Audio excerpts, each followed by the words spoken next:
Well, it's a crisp morning here in Portland, and I figured I'd start this video or tell you or do this video on who I am, why the hell you should care, and my Vanagon story.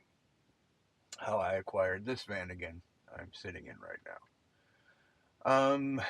Back in about 2000, I got married and we had a small son, and we, I was looking for something to do with the family that wasn't expensive. Um, and I thought about camping. So instead of just a tent and everything, I thought, well, a little camper might be good. When I was a kid, maybe 10, 12 years old, me and a buddy had went to the mall and they had an RV show. And at that RV show, they had little campers with tents on top. And I thought that was the coolest thing. And I'd pretty much forgotten about it until thinking about it when looking for a camper. So the internet was fairly new. Um, and the big thing on the internet at the time were forums. That was the social media at the time. So I got on the internet. I found out the little bus that we looked at was a VW. So I found a site called thesamba.com. And that is a big VW site. A lot of people know about it. You probably know about it already if you are into Vanagons and VWs. Well, I looked around on that site for probably about 2 years, getting to know as much information as I could. I figured out the little bus that I saw when I was a kid at the mall was a VW bay window bus. Um, when I saw it, it probably had to be around 75, 76. So it was bay windows. Well, I started looking through the Samba on what I could afford and what I could do. And at the time, I had a 92 Nissan Maxima. One reason I decided to try to do camper was I'd repaired and fixed a couple cars before. One of them did 280Zs, a couple Maximas, a lot of American cars. I grew up in Ohio, and there you did Chevys and Fords and all that kind of stuff.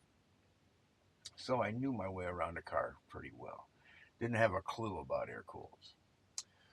So I'm looking in the Samba, I'm looking around. I knew I had to sell my car to get the money for it. My wife wasn't really on board. She was like, whatever you want to do. But I know it wasn't going to be her giving up any money for a van, a camper. I looked at one I saw on eBay, a Vanagon. I was looking, my budget was really bay window bus, but I looked at the Vanagons and the camper stuff was more modern, and I was like, ooh, that's more of a better camper. So on the Samba at the time, nobody liked Vanagons. They were water cooled. The air cooled VW community thought they were a bastard stepchild. The Samba had their form for the Vanagon and the Eurovan were combined into one because nobody really cared. So I got on there and um, I hadn't started posting yet. First, I got this vehicle, if I remember correctly. I saw this on the Samba.com. I had, like I said, I had a '92 Nissan Maxima that I needed to sell, but I'd fixed it up really nice, and it was probably worth about $4 grand, I thought. Anyways, I saw this on the Samba as I was looking around. This um, 81 air cooled, and I emailed the guy and asked him if he'd trade a car for it. And he said, "Well, let me see the car and stuff." So me and the wife drove out there and talked to the guy, and he ended up being kind of a shyster. He was a young guy who was trying to flip cars, and he basically lied about a lot of stuff on this van. One of the things he did that I remember was he glued the windshield wipers on. Um, I got it home and was going to drive it over to the store, and it started raining. I turned the windshield wipers on, and about 2 seconds later, this side was doing this, and it fell off, and another side was doing this, and it fell off. So come to find out, he had glued the windshield wipers on. He told me this thing had a side tent. It turned out to be an old piece of canvas. Wasn't even close to being a side tent. But I was happy. This car, when I went to look at it, it sounded rough. It looked really good. He cleaned it up nice, but it sounded rough. But it wasn't making any really bad noises or anything. So I was happy with that. It also had car tires on. When my wife and I went to go get it, like I said, she wasn't too happy, wasn't too interested in camping, and so as soon as she got in it and saw it, she fell in love with it. Anyways, to make the story shorter, um, one of the first things this car had on it when I drove it home was an oil temperature gauge, and I had no clue how an air cooled worked. And the temperature gauge was showing hot, and I was like, "Well, that's really hot for a car," but I had no clue. Um, this is a picture of what the first picture I had of this car was the temp gauge. Anyways, I started posting on the Samba, asking a lot of questions. There weren't very many air-cooled Vanagon guys. Most of them were coming over from the bay window um, bus forum because the bay window and the Vanagon air-cooled have basically the same engine. There's differences, but we'll get into that later. All the extra stuff. But anyways, I was asking questions, and nobody wanted to moderate the Vanagon slash Eurovan forum. So they asked me if I would, after a couple months. So I was the first moderator on the Vanagon slash Eurovan forum. I'm going to reference the Samba a lot because there's a lot of information, good information at the Samba. They just don't. They haven't updated their website in 20 years, but it's still really good information. So, anyways, I got this home. The wife got in it and saw it, and she fell in love with the thing, which was quite lucky for me.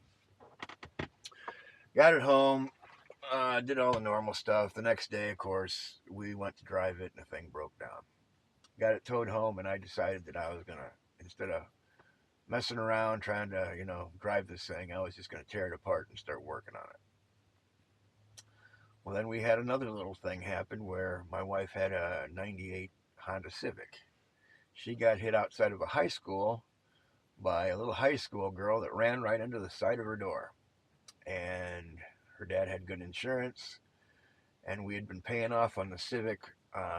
We were making pretty good money. We lived in Dallas at the time, Dallas, Texas, and we had paid quite a few car payments that early. So the little Honda Civic was totaled, and we got a check for like 9 grand from the payoff. Well, I asked the wife. I said, "Well, do you want to go to the dealership and finance another car and have another car payment, or do you want to go payment free and we'll take that money and we'll stick it in the van again and get it going, get it reliable?" Well, she agreed to the van again, and that's what we did. I took that check and I put that money into this and got it to be a good, reliable daily driver. It broke down a couple times, like they all do, but it broke down in the driveway, and I had learned enough about it that when it did, I knew how to fix it. One time, the airflow meter flap got stuck and it wouldn't start, and I knew enough to go in there and see if that was it, and I fixed it right there in the parking lot. Anyways, there was a few other things that went wrong, but nothing. This van never stranded us anywhere. We drove all over Texas. Um, we went to state park and camped a lot of weekends. But it's possible. It's possible to get one of these things reliable again, but it ain't easy. And this thing has one big flaw. The air cooled has weak heads. The regular water boxer Vanagon has weak heads also. It's just one of the things in a Vanagon are the head problems. But anyways, I got this thing running and it wasn't too tough. You can do it too. What I want to do is start some information and get more information out on how to repair these things and get them roadworthy again. Who should buy them? Who shouldn't? Stuff like that. That's what I want to do with this channel. But that's a little bit of an overview of how I got my Vanagon. Was from the Samba.com. It's a great resource, but check back soon because we'll have more updates as I remember more. Um, but thanks for watching. And please like and subscribe. I need more subscribers. Thanks.